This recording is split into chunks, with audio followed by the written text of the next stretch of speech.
Hello everyone.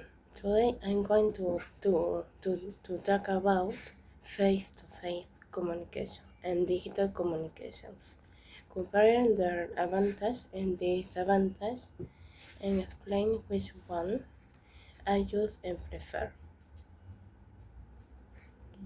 Face-to-face communication. On the hand, to face-to-face communication has many advantages.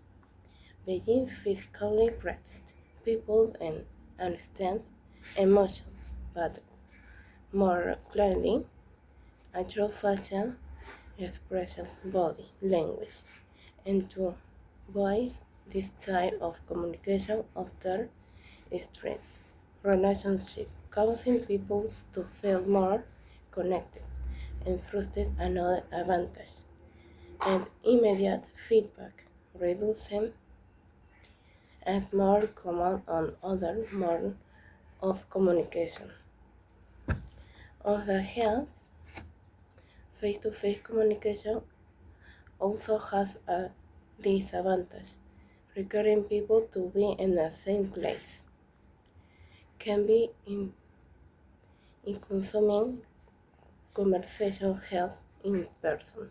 May also stressful for some people learning to discount and communication.